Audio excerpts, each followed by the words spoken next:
If you were on the internet during peak COVID, I'm sure you've heard discourse about sex and gender, and maybe you feel strongly about one narrative, maybe you don't.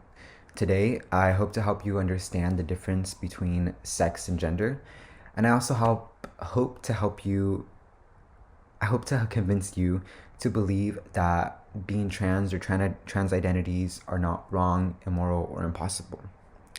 This is important because if, as a society, we're able to understand a social construct like gender, it would help progress us in the future. So, the definition of sex would be a physical classification of humans. So that comes down to like the X, Y chromosomes. It comes down to your genitalia, and this is something that is assigned to you at birth. Um, that is a definition of sex. And then the definition of gender, which goes kind of hand in hand, very similar, very close, but different, is a socially constructed idea, more of like a category classification of genders. And this is important to talk about because it is kind of a socially constructed idea. It doesn't have to be male or female. For example, according to this article about the history of gender, in the 1400s, in the Albanian communities in the Balkans, there was a group of people called the Berneshes. These were sworn virgin women who were celibate to act as men within their society and gain respect, power, and influence. And this example specifically is important because the article also mentions that in the absence of a male figure or authority figure, a Berneshes would step up and fill the role. So we can see that as growing civilizations, like in early history, how sex and gender were needed as a construct to help progress society forward. So this goes back all the way to hunting and gathering.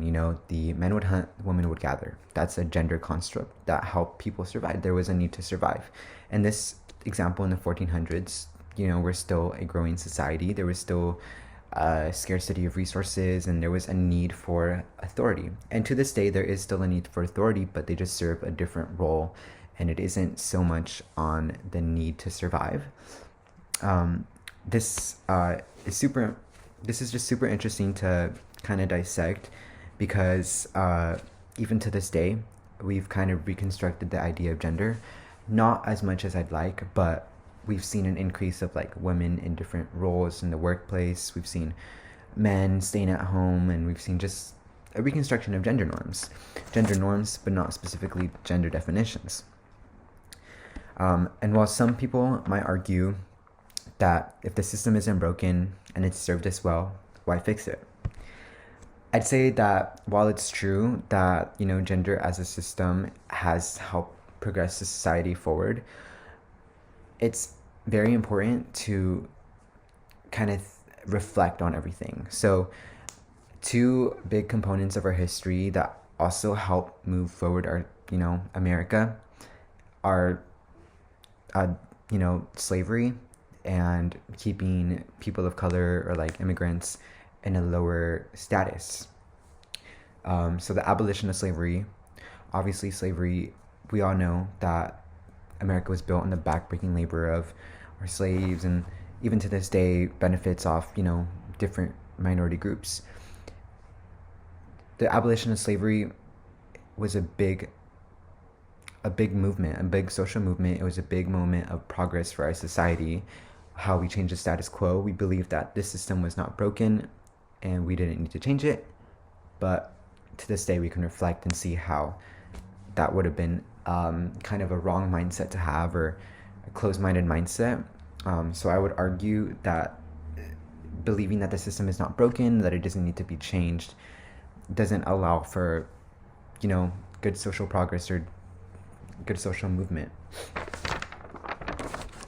So to review, the definition of sex is a physical classification. The definition of gender is a cultural, more social classification. And how they differ is in how they are assigned. So physical and then social. we can see how they've kind of been combined throughout history, but I hope you have an understanding of how they might also be able to be separate and, redefined. And while some people might argue that if the system isn't broken, to not fix it, but the system is not broken under the status quo if the status quo remains the same. If we challenge that status quo, we're able to see past some mindsets like that. Today, I hope to have helped you understand the difference between sex and gender, and I hope to have helped you believe that trans identity is not wrong, immoral, or impossible when it comes down to definition. And I implore you to think more deeply about our society and how it works. Thank you for your time.